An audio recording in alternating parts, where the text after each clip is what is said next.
서울 외곽, 버려진 공장과 폐차장이 늘어선 낙후된 지역. 이른 아침 한 무리의 기자들이 카메라를 들고 한 고물상 앞에서 진을 치고 있었다. 전날 전국 뉴스의 헤드라인을 장식한 장면. 여고생의 생명을 구한 고물상 노인의 미스터리한 정체를 쫓기 위해서였다. 뉴스에서 공개된 CCTV 영상에는 희미하게 잡힌 한 노인의 실루엣이 있었다. 낡은 모자, 헐렁한 작업복, 그리고 놀랍도록 정확한 심폐소생술. 기적입니다. 심장마비로 쓰러진 여고생이 전문 의료인도 아닌 노인의 응급조치로 살아났다는 건 거의 불가능에 가까운 일이죠. 의료진이 도착했을 땐 이미 자발호흡이 회복됐고 갈비뼈 골절 하나 없었습니다. 전문가의 인터뷰가 자막과 함께 흘러나왔고 그 위로 고물상 영웅이라는 자극적인 문구가 반복 재생됐다. 기자들이 고물상의 낡은 철문을 두드려도 안에서는 아무런 반응이 없었다. 오래된 컨테이너 하나가 간신히 사람의 흔적을 암시할 뿐.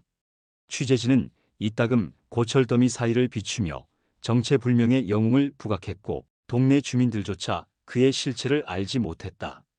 그분요? 말수가 없으셔서 이름도 몰라요. 몇 년 전부터 여기서 그냥 혼자 지내셨어요. 근데 그 CPR은 진짜 보통 실력이 아니던데요.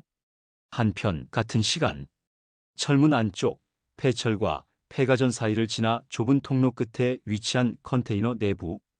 그곳은 생각보다 정돈된 공간이었다. 책이 빽빽이 들어찬 작은 책장, 낡은 라디오에서 흘러나오는 클래식 음악, 그리고 식탁 위에 놓인 신문 한 부. 심장 멈춘 여고생 살린 고물상 노인.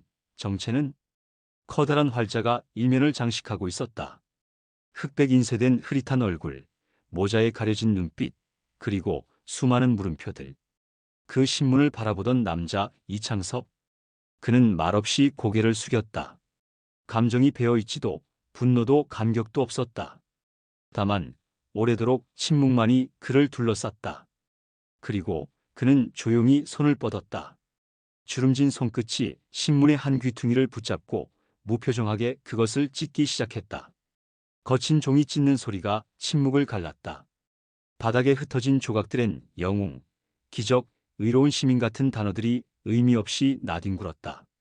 창섭은 그 위를 지나쳐 책장 앞에 섰다. 책장에는 외과 의학 서적들이 줄지어 꽂혀 있었다. 심장 대동맥 수술 사례집, 심폐소생술 최신 가이드라인, 외상외과 핸드북. 이미 세상에서 잊혀진 책들, 그리고 그 지식의 주인도 세상에선 사라진 존재였다. 이창섭은 고개를 들어 창문 너머를 바라보았다. 고철더미 너머로 아침 해가 천천히 떠오르고 있었다. 그 빛이 눈부셨다. 그는 오랫동안 낮을 피해 살아왔고 자신의 이름이 다시 떠오르는 걸 가장 두려워했다. 어제의 그 일이 전부였다. 다시는 하지 않으리라 다짐했던 그 일, 생명을 만지는 일. 그 순간 그는 예전의 자신으로 되돌아갔다. 메스를 쥐고 피와 땀 속에서 누군가의 심장을 살려냈던 외과의사 이창섭. 하지만 세상은 그 이름을 잊었고 그 또한 스스로를 지워냈다. 바깥 세상은 지금 그를 찾아 헤매고 있었다. 그의 얼굴을 복원하고 정체를 추적하고 영웅으로 만들려 하고 있었다. 그러나 그는 알고 있었다. 자신의 이름이 세상에 다시 떠오르는 순간 봉인한 기억과 고통도 함께 되살아날 것이라는 걸. 창섭은 라디오의 볼륨을 높였다. 쇼팽의 녹턴이 흐르기 시작했고 그는 다시 고요 속으로 숨어들었다. 세상은 여전히 그를 찾고 있었지만 그는 단 하나의 진실만 알고 있었다. 나는 누구도 구하고 싶지 않았다. 단지 그 아이의 숨이 끊어지지 않게 하고 싶었을 뿐이다. 그러나 세상은 이제 막 이창섭의 이름을 되찾기 시작하고 있었다. 환자 의식 돌아옵니다. 구급대원의 외침에 응급차 안은 긴장과 안도의 기운이 동시에 감돌았다. 산소 마스크 너머로 여고생의 눈꺼풀이 미세하게 떨리더니 이내 천천히 떠졌다. 몇 초 전까지 생명이 끊긴 듯 보였던 소녀가 다시 숨을 쉬기 시작한 순간이었다. 그 현장은 기이하리만치 정돈되어 있었다. 쓰러진 여고생 옆엔 낡은 작업복 차림의 노인이 무릎 꿇고 있었다. 두 손은 아직도 여학생의 심장을 향해 올라간 상태였다. 숨소리는 거칠었지만 일정했고 맥박은 되살아나고 있었다. 노인은 아무 말 없이 땀에 젖은 손을 조용히 내려놓았다. 얼굴에는 어떤 감정도 드러나 있지 않았다. 선생님, 혹시 의료인이신가요? 구급대원이 다가가 조심스레 물었지만 노인은 그 질문에 대꾸하지 않았다. 대신 묵묵히 일어나 구석에 놓인 자신의 모자를 집어들었다. 그리고는 조용히 한 걸음, 또 한 걸음 현장을 벗어나기 시작했다. 그제서야 경찰차가 도착했다. 구급 요청을 받고 출동한 순찰팀은 급히 상황을 파악하고 노인의 뒤를 붙잡았다. 아, 잠시만요. 이름이 어떻게 되십니까? 연락처라도 좀. 그러나 노인은 발걸음을 멈추지 않았다. 대신 짧게 고개를 숙여 인사를 한 뒤 고물상 철문 안으로 사라졌다. 문이 닫히는 순간까지도 그 누구도 그의 이름을 알아내지 못했다. 그 CPR 진짜 장난 아니었는데 한 구급대원이 중얼였다. 우리가 해도 이 정도는 쉽지 않죠.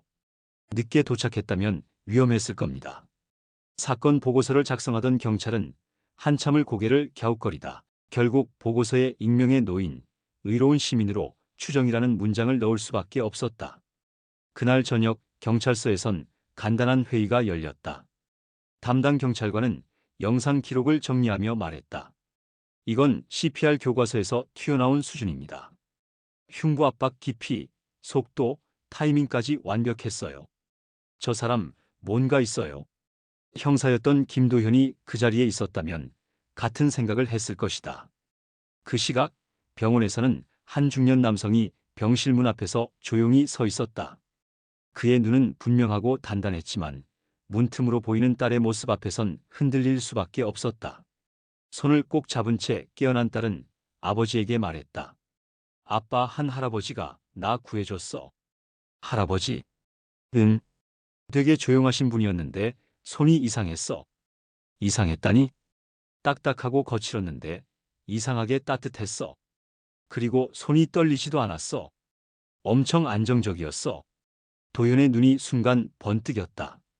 딸은 아직 놀란 기색이 가시지 않았지만 그 말 한마디가 그의 촉을 자극했다. 한때 사람의 거짓과 진실을 판별하며 살아온 형사 본능이었다. 도연은 곧장 현장 인근으로 향했다. 고물상 앞엔 이미 기자들과 시민들이 모여 있었지만 철문은 굳게 닫혀 있었다.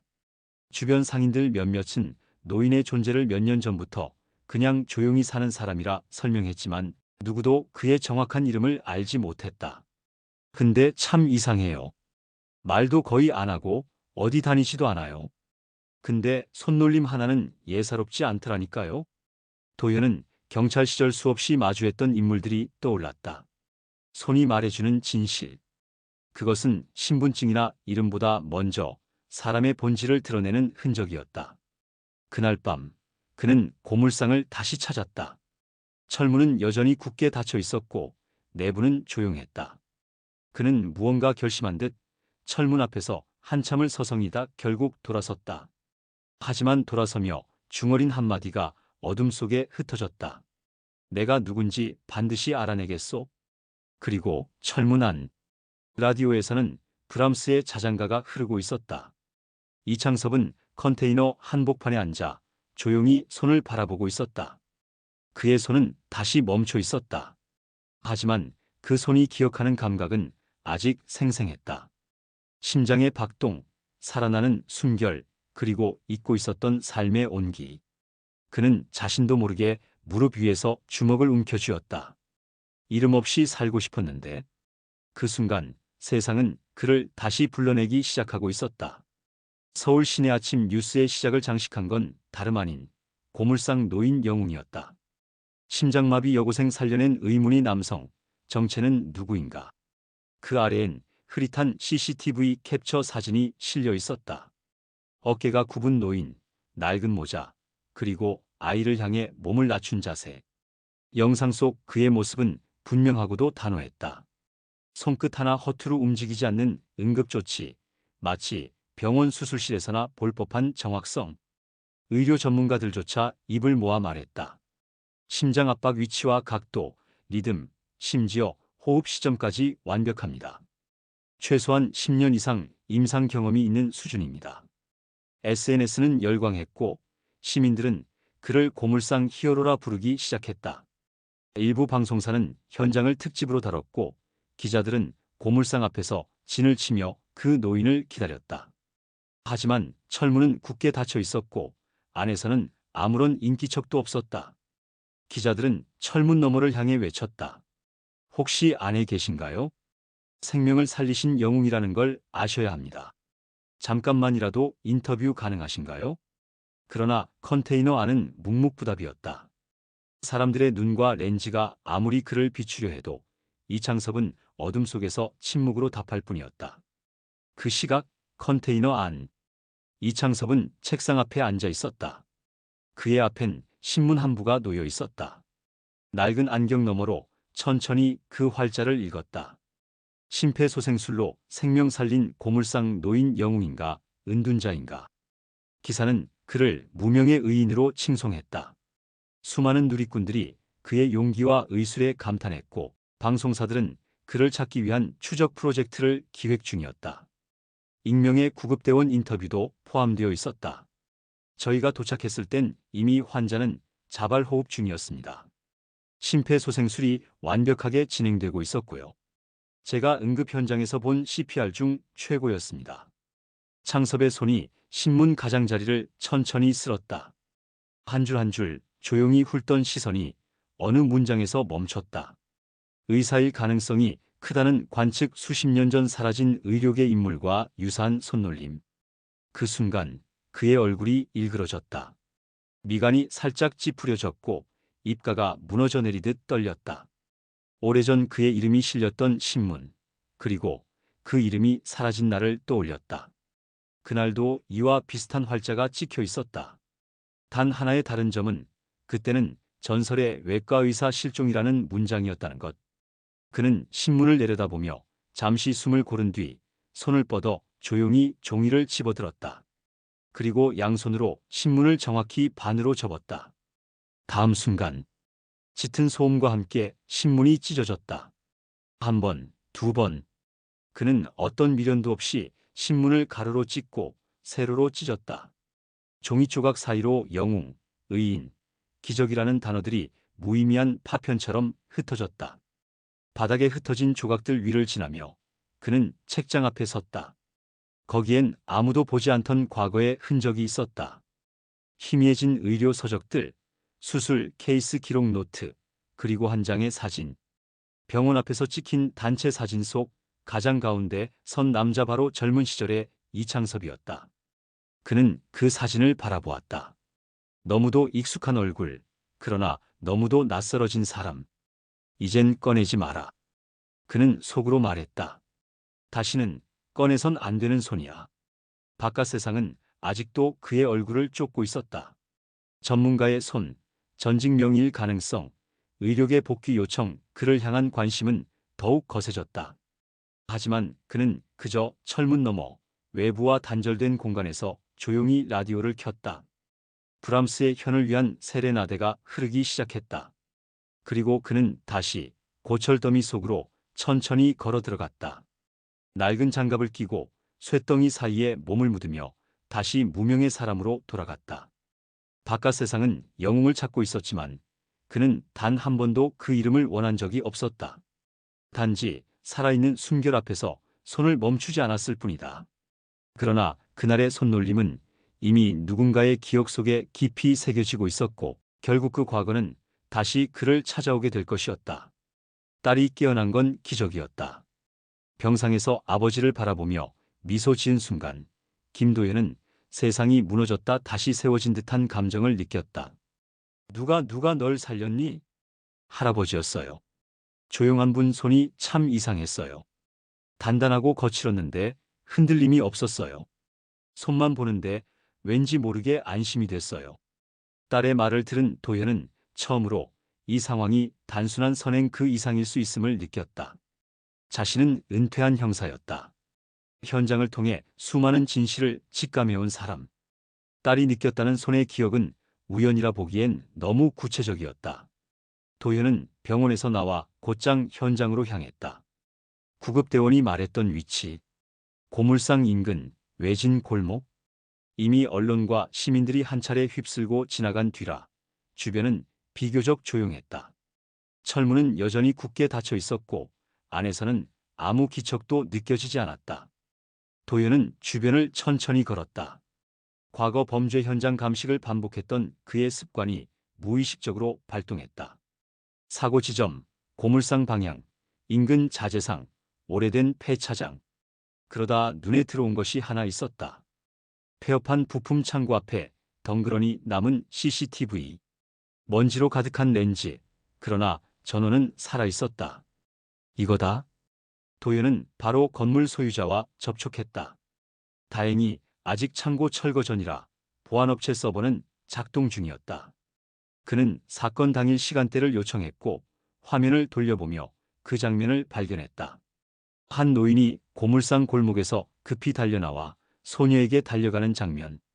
작은 몸짓, 그리고 빠르고 정확한 판단. 영상은 흐릿했지만 노인의 손놀림만큼은 확실히 전문성을 품고 있었다. 영상이 끝나는 순간 도현의 눈빛이 달라졌다. 이건 단순한 선행이 아니야. 그는 정면에서 얼굴을 식별할 수 없자 CCTV 주변 건물 4곳의 각도를 따져가며 추가 영상을 요청했다. 그렇게 퍼즐을 맞추듯 조각난 화면들을 이어 붙였고 마침내 그 노인의 모습을 여러 각도에서 파악할 수 있었다.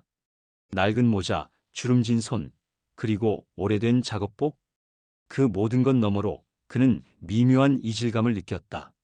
손의 자세, 눈동자의 흔들림 없는 집중. 그건 단순한 고물상의 손길이 아니었다. 도현은 자리에 앉아 오래된 수첩을 펼쳤다. 과거 형사 시절 전국 수배자와 미제 사건 관련 인물들을 기록해 놓은 개인 노트였다. 거기엔 자발적 실종자란 이름 아래 적힌 이가 있었다. 이창섭, 심장외과 전문의. 한국 의료계의 전설. 20년 전 돌연 은퇴. 이후 종적 감춤. 공식 기록상 은퇴 후 해외 이주. 그러나 출입국 기록 없음. 가족 관련 사건 후 은둔 추정. 도현은 노트 옆에 CCTV 사진을 붙여놓고 몇 번이고 비교했다. 당시보다 주름은 깊어졌고 체형도 조금 굽어 있었지만 그 눈빛과 손의 각도는 동일했다. 설마 당신이? 도현은 다시 고물상을 찾았다. 이번엔 철문 앞에 서서 아무 말 없이 한참을 기다렸다. 바람이 불고 고철들이 덜컹거렸다. 그러나 안쪽은 여전히 고요했다.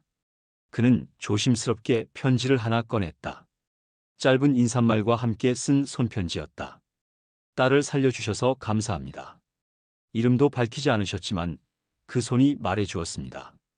당신은 분명 생명을 다뤘던 분입니다. 제가 진실을 알고 싶습니다. 그리고 당신께 인사드리고 싶습니다. 편지를 철문 밑으로 밀어넣은 뒤 도현은 돌아섰다. 그에게 필요한 건 강제적인 대면이 아니었다. 시간이었고 의지였다. 진실을 마주할 준비가 되어 있는 사람만이 진짜 얼굴을 보여줄 수 있다는 걸 그는 누구보다 잘 알고 있었다. 컨테이너 안 라디오에서 잔잔한 선율이 흘러나오고 있었다. 창섭은 고철 더미를 정리하던 손을 멈췄다. 철문 쪽에서 들리는 낯선 바스락거림. 그는 천천히 걸어가 바닥에 떨어진 종이 한 장을 집어들었다. 편지였다. 그의 눈이 문장을 따라 움직였다. 딸을 살려줘서 고맙다는 말, 손이 말해줬다는 말, 그리고 진실을 알고 싶다는 말. 잠시 후 창섭은 편지를 조용히 책상 위에 올려두었다. 그 손에는 약간의 떨림이 있었다. 그는 오래도록 편지를 내려다봤다. 그리고 아무 말 없이 라디오의 볼륨을 조금 더 높였다. 그러나 그날 밤 창섭은 좀처럼 잠들지 못했다. 누군가 자신을 정확히 알아봤다는 것. 그리고 그것이 감사라는 말로 시작되었다는 것. 그 말이 그의 마음 어딘가에 부드럽게 그러나 깊게 박혀버렸다. 고물상 철문은 여전히 닫혀 있었다. 그러나 김도현은 이번엔 포기하지 않았다. 며칠 전 편지를 전한 뒤로 그는 조용히 기다렸다. 하지만 답은 오지 않았다. 아무 연락도, 아무 신호도. 그런데도 그는 알 수 있었다. 이창섭은 그 편지를 읽었고 읽은 뒤로 그날의 평온이 흔들렸으리라는 걸. 도연은 다시 철문 앞에 섰다. 손에 들린 건 작은 종이봉투였다. 그 안엔 자신의 명함 한 장과 메모가 들어 있었다. 제 이름은 김도현입니다. 당신께서 제 딸을 살려주셨습니다. 어떤 말로도 감사함을 표현할 수 없습니다. 그저 뵙고 싶습니다. 당신의 진심을 듣고 싶습니다. 그는 철문에 다시 그것을 꽂아두고 이번엔 뒷골목으로 돌아가 고물상 담장을 따라 천천히 걷기 시작했다. 고철 더미를 사이에 두고 안쪽을 살폈다. 그러다 어느 순간 낡은 컨테이너 옆 공터의 구부정한 어깨가 눈에 들어왔다. 바로 그 사람이었다. 이창섭. 창섭은 혼자 녹슨 철판을 정리하고 있었다. 무거운 고철을 들 때마다 얼굴에 주름이 깊어졌고 땀은 작업복에 번져내렸다. 하지만 그의 손은 무척 안정되어 있었다. 움직임엔 망설임이 없었고 작은 힘도 허투루 쓰이지 않았다. 도연은 그 손을 바라보았다. 저건 단순히 무거운 물건을 다루는 사람의 손이 아니다. 그건 생명을 다뤘던 사람의 손이었다. 그는 걸음을 멈추지 않고 천천히 다가갔다. 이창섭 선생님이십니까? 창섭은 철판을 내려놓던 손을 잠시 멈췄다. 그러나 고개는 들지 않았다. 도연은 한 걸음 더 다가섰다. 20년 전 심장외과에서 수백 명의 생명을 살린 그 의사. 맞지요? 여전히 침묵. 제 딸 살려주셨죠? 당신 손이 아니었다면 그 아이는 지금. 창섭은 천천히 몸을 돌렸다. 낡은 모자가 그림자를 드리웠고 그 속의 눈빛은 멀고도 깊었다. 도연은 그 눈을 마주쳤다. 말보다 강한 무언가가 전해졌다. 자신의 정체를 들킨 사람의 불편함. 그러나 동시에 들켜도 좋을 만큼의 후회 없음. 그 손 그 움직임. 그냥 익숙하다고 하기엔 너무 정확했습니다. 창섭은 말없이 철판 위에 쌓아둔 망치 하나를 들어 올렸다. 그리고 다시 손에 힘을 주어 철판을 정리하기 시작했다. 도연은 잠시 입을 다물고 그 손놀림을 지켜보았다.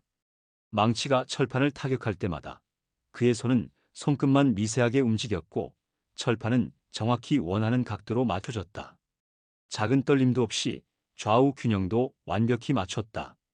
그건 분명 절개선을 따라 메스를 움직이던 손이었다. 수술대 위에서 일의 오차도 허용치 않았던 의사의 손. 도연이 조용히 물었다. 혹시 의사셨습니까? 그 순간 이창섭의 동작이 멈췄다. 잠시 망치 위에 머물던 손, 그리고 굳은 어깨, 바람 한 줄기 스쳐가는 시간. 그러나 그는 아무 대답도 하지 않았다.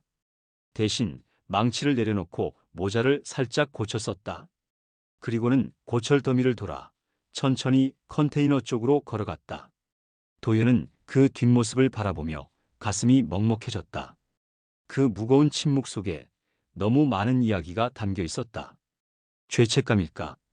후회일까? 혹은 아직도 꺼내기 힘든 상처일까? 그는 함부로 따라가지 않았다. 그저 말없이 그 자리에 서서 그 인물이 다시 그림자 속으로 사라지는 걸 지켜봤다. 잠시 후 철문이 조용히 닫히는 소리가 들렸다. 마치 세상과 다시 선을 그으며 또 한 번 문을 걸어 잠그듯. 그날 밤 도현은 집으로 돌아와 오랜 시간 잠들지 못했다. 그는 책상 위에 놓인 신문을 다시 펼쳐 읽었다. 고물상 영웅, 아직도 신혼 미상. 그 제목 아래 흐릿한 사진이 있었다. 이제 그는 알았다. 그 흐릿한 그림자가 누구였는지, 그리고 왜 세상이 그 이름을 잊었는지. 그는 자신에게 되뇌었다. 이건 단순한 선행의 이야기가 아니야. 이 남자에겐 지워지지 않은 과거가 있다. 새벽녘 형광등 아래에서 김도현은 한 장의 낡은 사진을 손에 들고 있었다. 흑백에 가까운 색감, 병원 복도를 배경으로 한 단체 사진. 전신 흰 가운을 입은 사람들 가운데 유독 또렷한 눈빛을 가진 한 남자. 도현은 그 얼굴을 똑바로 바라보았다. 맞아, 이 사람이다. 그는 그날 이후 잠을 거의 이루지 못했다. 이름도 밝히지 않고 사라진 고물상 노인의 손, 침묵, 시선, 그리고 뒷모습. 그것이 단지 숙련된 기술자의 손놀림이 아님을 그는 직감하고 있었다. 형사로서가 아니라 한 생명의 아버지로서 말이다. 그는 서울시 의사회 기록 보관소로 향했다. 현직이 아니라는 이유로 몇 번이나 제지당했지만 딸을 살려준 은인을 찾는다는 진심 어린 설명 끝에 열람 허가를 받을 수 있었다. 찾고 싶은 사람이 있습니다. 정확한 이름은 모르지만 약 20년 전 심장외과에서 활동하다 돌연 은퇴한 인물이요. 직원이 의아한 얼굴로 물었다. 혹시 이창섭 박사님 말씀하시는 겁니까? 그 이름이 입에서 흘러나온 순간 도연은 본능적으로 확신했다. 예, 맞습니다. 그 사람입니다. 기록 창고 구석에서 먼지를 뒤집어 쓴 파일 하나가 꺼내졌다. 표지엔 이창섭 심장외과 전문의 은퇴 실종 추정이라고 적혀 있었다. 도연은 앉은 자리에서 그 파일을 천천히 펼쳤다. 첫 장엔 프로필이 있었다.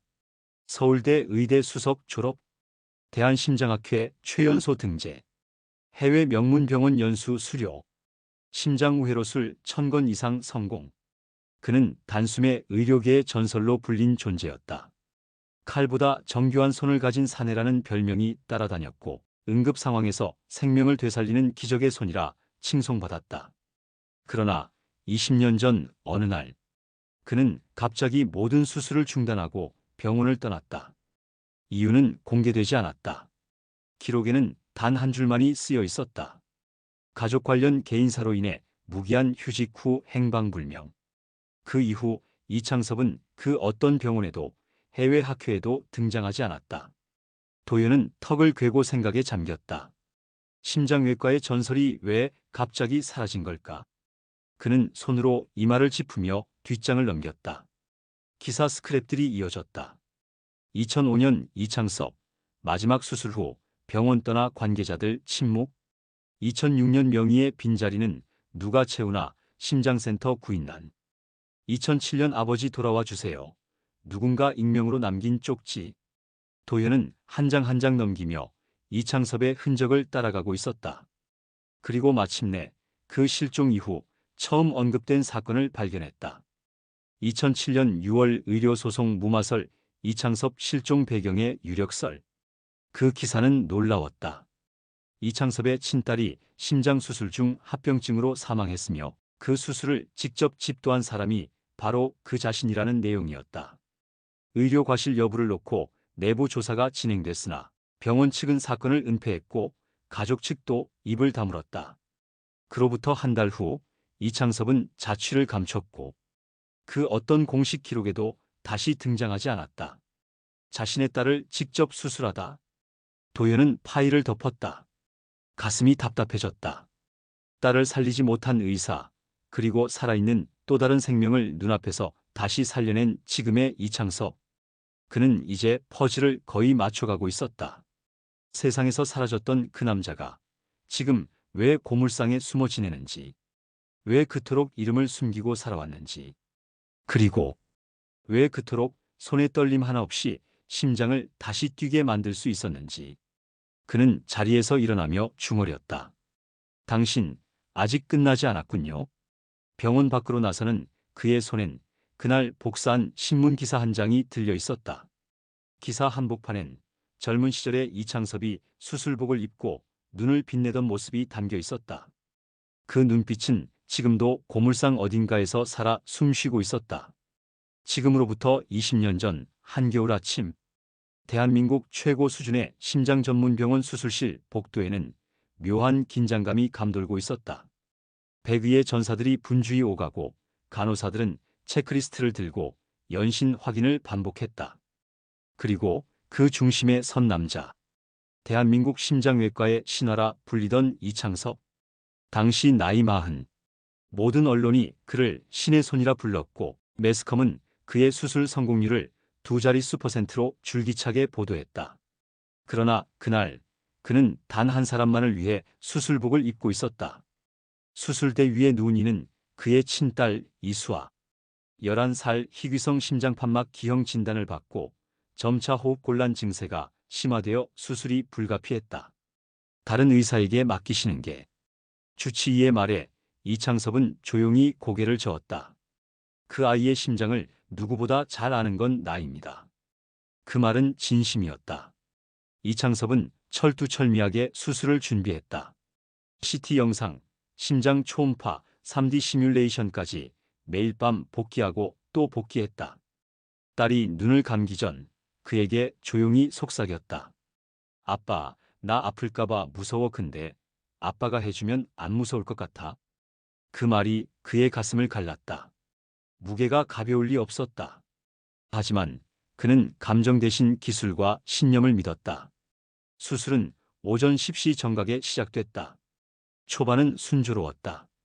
흉부절개, 심낭 개방, 심장 노출, 기계순환 유지까지 매끄러웠다. 이창섭의 손놀림은 여느 때처럼 정밀했고 동료 의사들도 안도의 눈빛을 주고받았다. 하지만 문제는 판막 교체 직전 발생했다. 심장근이 예정보다 더 약화되어 있었고 보조기기 세팅에 오차가 발생했다. 작은 혈관 하나에서 출혈이 시작됐다.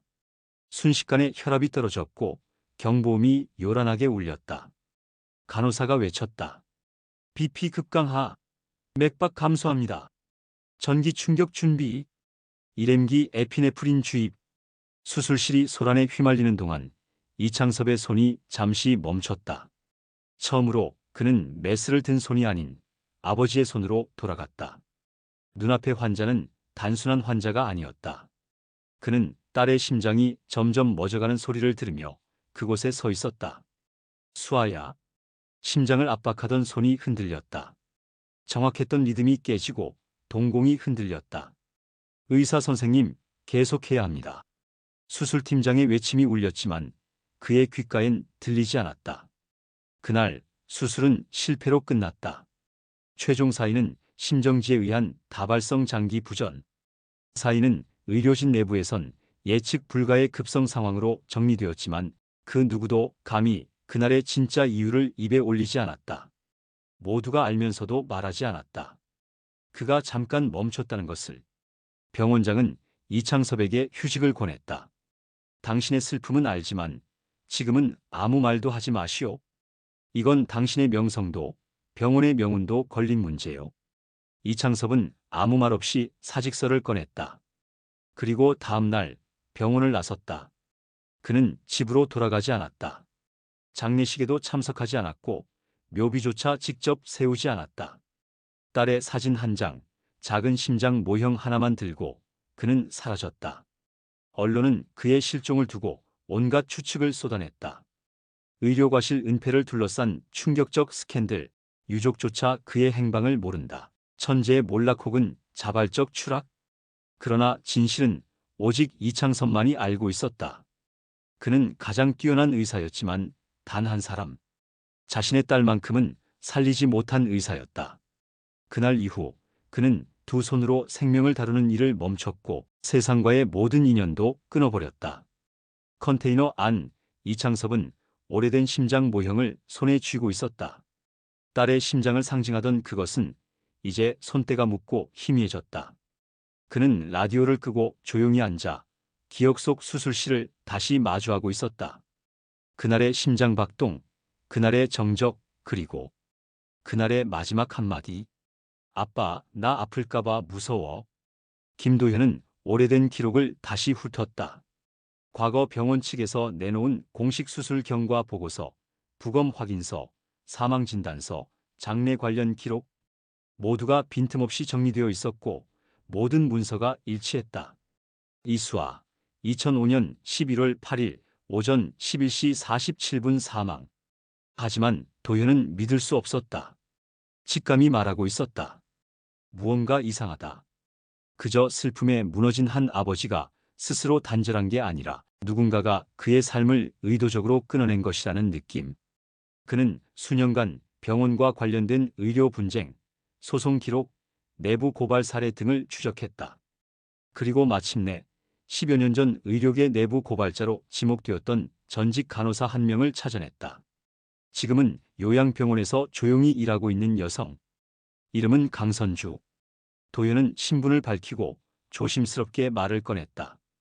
혹시 이창섭 박사님 수술과 관련된 이야기를 들으신 적 있습니까? 2005년 딸의 수술 당일에 있었던. 강선주의 얼굴이 굳었다. 그녀는 잠시 침묵하다가 조용히 입을 열었다. 그날 이상했어요. 정말 이상했죠? 수술실 안의 공기가 달랐어요. 사망 판정을 받자마자 부원장이 병원장실로 직접 호출되었고 그 이후부터 모든 기록이 급하게 정리됐어요. 수술팀 대부분은 외부 파견으로 돌려졌고 제가 담당했던 심장내과 병동도 인사이동이 났죠. 그게 왜 이상하다고 느끼셨습니까? 왜냐하면 사망한 환자가 나흘 뒤 병원 다른 층에서 목격됐거든요. 도현의 눈이 커졌다. 지금 뭐라고 하셨죠? 분명히 봤어요. 수술대 위에서 사망했다고 알려진 여자아이. 그 아이가 네 번째 병동의 격리실 복도 창가에 앉아 있었어요. 간호복 갈아입고 퇴근하던 날이었는데 그 눈빛을 잊을 수가 없어요. 멍하니 어딘가로 끌려온 듯한 눈빛. 그녀는 그날 이후 수차례 의심을 품었지만 병원 측에서 이창섭 박사에 대한 모든 정보를 차단했고 관련자들은 입단속당했다. 누구도 딸은 살아있다는 말을 입 밖에 내지 않았다. 그것은 병원의 치명적인 실수를 은폐하기 위한 묵인된 조작이었다. 병원 쪽이 무언가를 숨기고 있었던 건 분명했어요. 그 아이를 죽은 걸로 만들고 그 아버지를 무너뜨리면 책임을 피할 수 있었겠죠? 도현은 숨을 들이켰다. 자신이 알고 있던 진실이 무너지고 있었다. 딸을 잃은 이창섭, 스스로 떠난 게 아니라 병원과 시스템이 그의 인생을 밀어낸 것이었다. 그 아이 어디로 갔는지 알고 계십니까? 그건 아무도 몰라요. 아이는 얼마 뒤 병원에서 완전히 자취를 감췄어요. 기록도 전출서도 없이. 도현은 병원 전산부로 향했다. 비공개 환자 기록, 그 중에서도 격리병동 입원 환자 명단. 관계자 자격으로 접근한 끝에 그는 수상한 환자명 하나를 발견했다. 2005년 11월 9일 입원, 격리병동 403호, 이름 김서영 가명. 연령 11세, 진단명 심근수술 후 회복관찰. 보호자 정보 없음. 입원 일자는 이수아의 사망 다음 날. 진단명은 수아의 병과 일치했고 나이 또한 동일했다. 그는 곧장 병원 기록 보관실로 내려가 그 방의 폐쇄회로 영상 백업을 요청했다. 그리고 영상 속 창가에 앉아 창밖을 응시하던 작은 아이. 긴 머리, 창백한 얼굴, 커다란 눈망울. 그리고 이창섭과 똑 닮은 눈매. 도현은 눈을 떼지 못했다. 살아있었어. 이수아 살아있었던 거야. 20년 동안 딸을 잃었다고 믿으며 살아온 남자. 세상을 등지고 수술칼을 내려놓고 이름조차 숨기며 살아온 남자. 그가 몰랐던 진실. 딸은 죽지 않았다. 누군가가 죽었다고 믿게 만든 것뿐이었다. 그 순간 도현은 고물상으로 향했다. 어떻게든 이 사실을 전해야 했다. 이제 모든 퍼즐이 맞춰지려 하고 있었다. 고물상 앞 철문 너머로 김도현은 이창섭을 기다리고 있었다. 한 손에는 작은 봉투 그리고 복사된 서류 한 장이 들려 있었다. 그는 그날 이후 다시 이창섭을 찾았다. 숨겨졌던 진실을 마주할 자격이 있는 유일한 사람이었기 때문이었다. 철문은 여전히 굳게 닫혀 있었다. 그러나 도현은 포기하지 않았다. 한참을 기다린 끝에 낡은 컨테이너 문이 미세하게 열렸다. 그 안에서 모습을 드러낸 이창섭. 예전보다 한층 야윈 얼굴, 하지만 눈빛은 이전과 달랐다. 무언가 이미 감지하고 있는 듯한. 도현은 조심스레 입을 열었다. 선생님, 시간이 조금 걸렸습니다. 하지만 제가 찾았습니다. 당신 딸 이수아 살아있었습니다. 이창섭의 눈이 살짝 흔들렸다. 하지만 그는 아무런 감정도 표하지 않았다. 그저 묵묵히 도현의 손에 들린 서류를 바라봤다. 도현은 봉투를 열어 서류 한 장을 꺼냈다. DNA 검사 결과지였다. 그가 병원에서 입수한 여고생의 의료 샘플을 바탕으로 비교 검사를 의뢰한 결과. 그 하단 굵은 글씨로 쓰인 결론. 북의 유전 일치율 99.998%. 샘플 간 조부 손녀 관계로 추정됨. 이창섭은 한참을 말없이 그 문장을 내려다봤다. 숨이 들숨인지 날숨인지 모를 정도로 얕았다. 그저 묵직한 무엇이 그의 가슴속을 관통해 지나가는 듯했다. 그 아이는 당신의 손녀입니다. 이수아 씨의 딸이었어요. 마침내 창섭의 입에서 작고 낮은 소리가 흘러나왔다. 그럼 수아는? 도윤은 조용히 고개를 끄덕였다. 병원이 거짓 사망 처리를 했습니다. 그 아이를 격리병동에 숨겨두고 정체를 조작했어요. 아마도 의료과실 책임을 피하기 위해서였겠죠. 그리고 이수아 씨는 이름을 바꾸고 그 병원을 떠난 듯합니다. 창섭의 손이 떨렸다. 그는 라디오를 끄고 천천히 의자에 앉았다. 창밖으로는 고철더미 사이로 해가 지고 있었고 컨테이너 안은 어둠에 물들기 시작했다. 그 아이는 지금 어떻게 된 겁니까? 제 딸을 살려준 그 여고생. 그 아이가 바로 수아 씨의 딸입니다. 당신의 손녀예요. 창섭은 믿기지 않는 듯 두 눈을 감았다. 기억이 파도처럼 밀려왔다. 딸의 마지막 눈빛, 조용히 수술대에 누워있던 모습, 그리고 그날 이후 살아갈 이유를 잃어버린 나날들. 그 모든 것이 하나의 거짓 위에 쌓여 있었던 것이다. 그는 조용히 손을 들어 자신의 얼굴을 감쌌다. 굳은 살 박인 손등 아래로 눈물이 한 줄기 흘러내렸다. 그건 20년 만에 터져나온 단 하나의 생존자의 눈물이었다. 그 아이가 내 손녀였다니. 나는 그 아이의 심장을 다시 뛰게 했는데 그게 내 딸의 딸이었다니. 도윤은 그 앞에서 고개를 숙였다.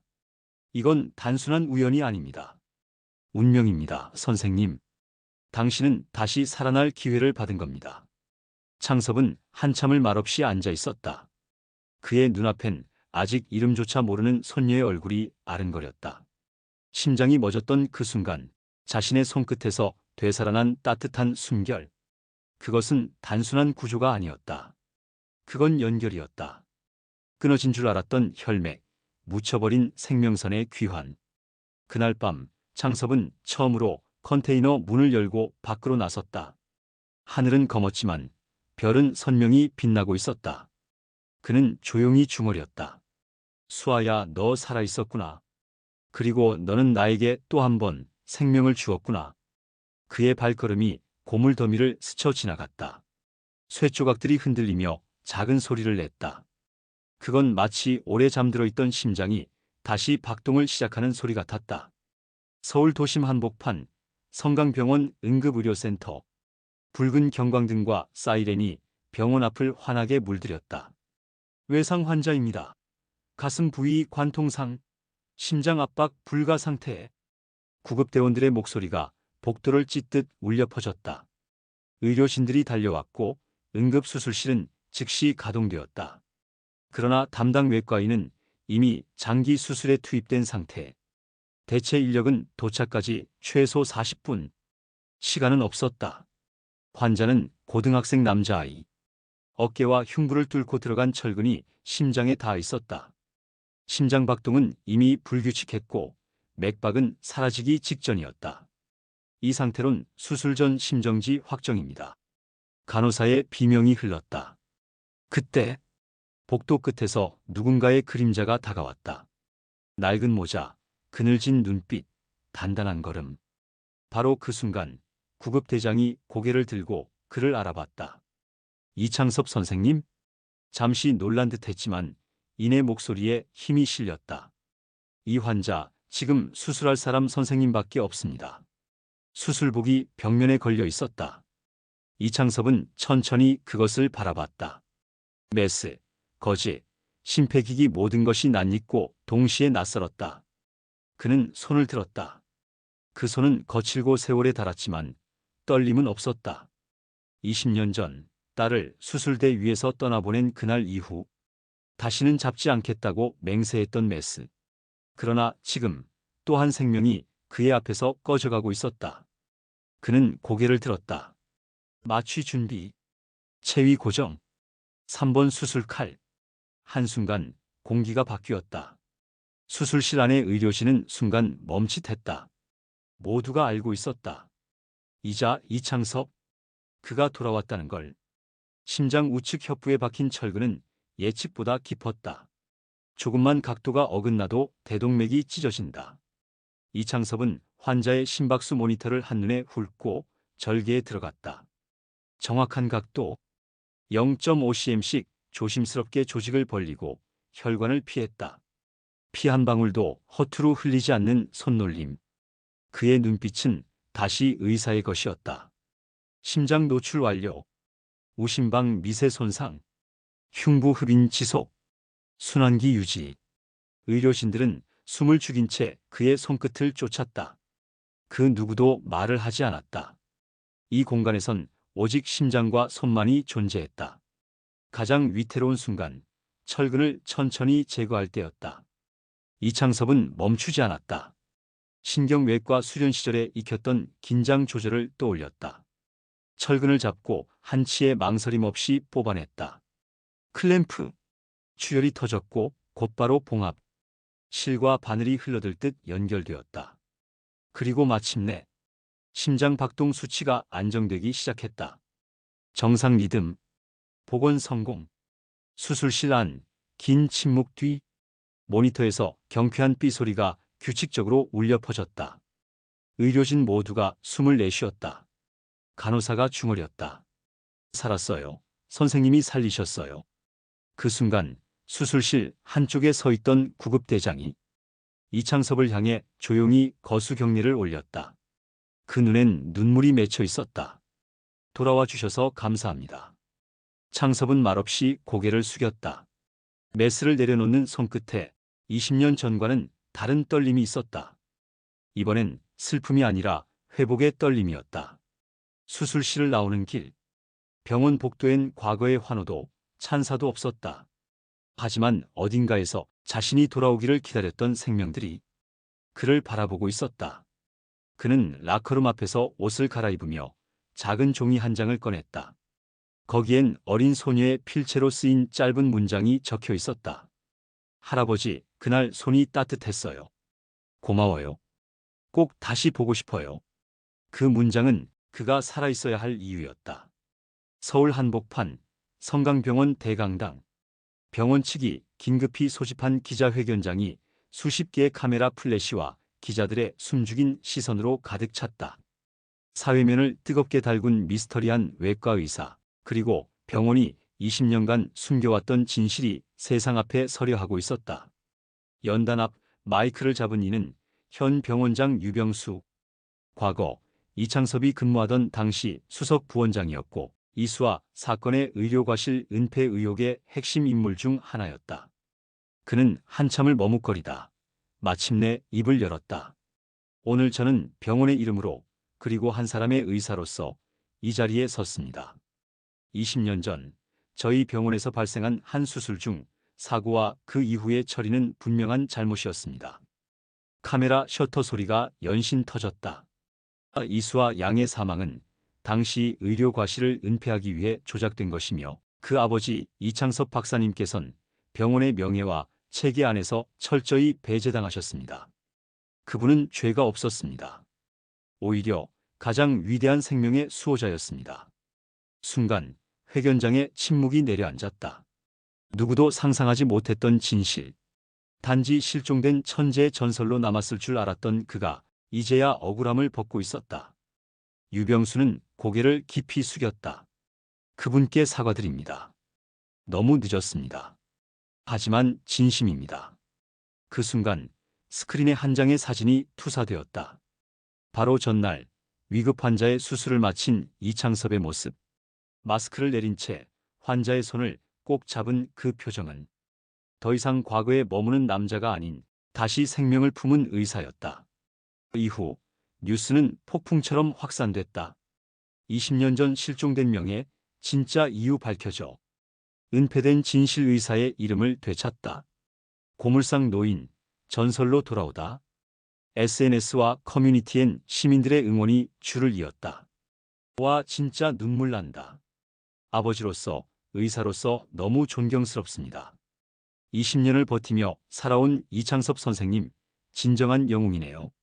사관 병원도 용기 있다. 하지만 이창섭 선생님은 이미 세상을 뛰어넘은 분입니다. 병원 정문 앞엔 수십 개의 화환이 놓였다. 익명의 시민들이 보내온 응원의 메시지. 당신은 지금도 생명을 살리고 있습니다. 진짜 명예, 진짜 사람. 그날 오후 기자들은 고물상 앞까지 몰려왔다. 철문은 여전히 굳게 닫혀 있었지만 이창섭은 그 안에서 TV 화면을 보고 있었다. 유병수의 고개 숙인 모습, 그리고 이창섭이라는 이름이 다시 자막에 올라가는 순간 그는 조용히 화면을 끄고 창밖을 바라보았다. 그의 얼굴엔 이전과는 다른 평온함이 서려 있었다. 죄책감으로 짓눌렸던 어깨에서 무언가가 조금씩 벗겨져 나가고 있었다. 문을 열진 않았다. 그는 여전히 세상의 눈에서 멀리 있고 싶었다. 그러나 마음만큼은 달라져 있었다. 세상에 등을 돌렸던 이유가 오직 후회와 고통 때문이었다면 지금의 그는 다시 살아가려는 이유를 되찾고 있었다. 그날 저녁 여고생 즉 그의 손녀가 병실에서 조용히 눈을 떴다. 창밖을 바라보며 말했다. 그 손 따뜻했어요. 왠지 모르게 나랑 닮았던 그 손. 그 말은 간호사의 귀에 들어갔고 그 간호사는 조용히 적어두었다. 며칠 뒤 이 말은 이창섭에게 전해졌다. 그는 그 말을 오래도록 곱씹었다. 따뜻한 손. 자신이 오래도록 저주해왔던 바로 그 손. 이젠 누군가에게 닮았다고 말해지는 생명의 손. 그는 오래도록 잡지 않았던 청진기를 손에 들었다. 그것은 곧 새로운 시작의 상징이 되었다. 서울 북부에 위치한 작은 병원, 하온의료복지센터. 매주 화요일 아침이면 이곳 복도의 한 남자의 조용한 발걸음이 울린다. 모자 대신 흰색 셔츠, 작업복 대신 단정한 재킷. 어깨가 조금은 덜 구부정해진 이창섭이었다. 그의 곁에는 17살 손녀 한나가 함께 걷고 있었다. 한나는 여전히 건강 회복 중이었지만 어느새 자원봉사 조끼를 입고 조심스레 환자 곁을 지키고 있었다. 병원 측은 두 사람의 자원봉사 신청을 흔쾌히 받아들였다. 이창섭은 의료 행위를 하지는 않았다. 그저 병동을 천천히 돌며 환자들의 말을 들어주고 어르신들의 심박을 체크하거나 불안해하는 보호자에게 조용히 손을 내밀 뿐이었다. 선생님 예전에 의사셨어요? 어느 날 말기암 환자 한 명이 물었다. 창섭은 미소를 지으며 고개를 저었다. 아닙니다. 그저 한때 사람의 심장을 만졌던 사람입니다. 이젠 더 이상 자신을 숨기지 않았다. 그는 여전히 인터뷰를 거절했고 언론을 피했지만 병원 복도에서, 침대 옆에서, 수술실 밖에서 사람들에게 자신의 이름을 말하기 시작했다. 이창섭입니다. 단순한 자기소개였지만 그 이름엔 20년의 침묵이 실려 있었다. 한나는 봉사활동 일지를 쓰며 종종 할아버지에 대해 적었다. 할아버지는 조용하다. 하지만 누군가 울고 있으면 그 옆에 꼭 있다. 할아버지의 손은 굳고 단단한데 내 심장은 이상하게 편안해진다. 한나는 처음엔 자신이 누구의 딸인지 그 누구의 손녀인지 몰랐지만 지금은 안다. 그날 자신을 살려준 손이 자신과 혈연으로 이어진 유일한 사람의 손이었다는 것을. 이창섭은 더 이상 과거를 두려워하지 않았다. 그가 묻어두었던 수술복은 여전히 고물상 컨테이너 안에 보관되어 있었지만 이젠 그 위에 한나가 직접 군 자수 배지가 하나 얹혀 있었다. 힐러 누군가의 아픔을 조용히 감싸주는 사람. 봄이 깊어진 어느 날 이창섭은 병동 창가에 앉아 한나와 함께 햇빛을 맞았다. 아이들은 뛰어놀았고 복도엔 웃음소리가 번졌다. 어느 간호사가 다가와 물었다. 이창섭 선생님, 혹시 병원 정식 강의 한번 해주실 수 있으세요? 예전 선생님 수술 영상을 젊은 의사들이 보고 너무 감탄했어요. 그는 조용히 웃었다. 그건 젊은 날의 손이었지요. 지금은 사람 이야기를 더 잘 들어주는 손이 됐습니다. 그 말에 간호사가 눈을 반짝이며 말했다. 지금 손이 더 멋진 것 같은데요. 이창섭은 손녀를 바라봤다. 한나는 그 말을 듣고 웃으며 고개를 끄덕였다. 그 웃음은 딸 수아의 웃음과 너무도 닮아 있었다. 그날 밤 병원 자원봉사자 명단이 교체되며 새로 업데이트됐다. 그 명단 맨 아래엔 이렇게 적혀 있었다. 이창섭 전직 외과의사 현재 자원상담사. 김한나 고등학생 자원보조봉사자. 누군가는 의사라는 칭호보다 더 아름다운 이름을 갖게 되었다고 했다. 그는 더 이상 영웅이길 원하지 않았다. 그저 누군가에게 자신의 이름으로 다가갈 수 있는 사람으로 남고 싶었다. 그날 저녁 병동 라운지에서 자원봉사를 마친 그는 한나와 함께 복도를 걸었다. 천천히, 아주 조용히. 그 길은 언젠가 떠났던 세상으로부터 다시 돌아오는 길이었다. 한나가 물었다. 할아버지, 요즘 어때요? 조금은 행복해요? 이창섭은 잠시 걸음을 멈추었다. 창밖을 바라보며 천천히 대답했다. 그래, 이제 나도 다시 살아가는 법을 배워야겠구나.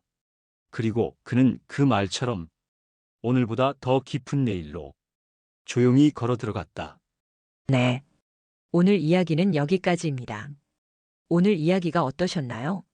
오늘 이야기를 듣고 어떻게 생각하시는지 어머님, 아버님의 생각을 댓글로 공유해 주세요. 또한 좋아요, 구독, 알람 설정을 통해 앞으로도 따뜻한 정을 나눌 수 있게 함께 해주세요. 어머님, 아버님의 삶의 지혜와 경험을 나눌 수 있는 통로가 되겠습니다. 오늘도 인생극장을 통해 사연을 들어주셔서 감사합니다. 저는 또 다른 사연으로 찾아뵙겠습니다.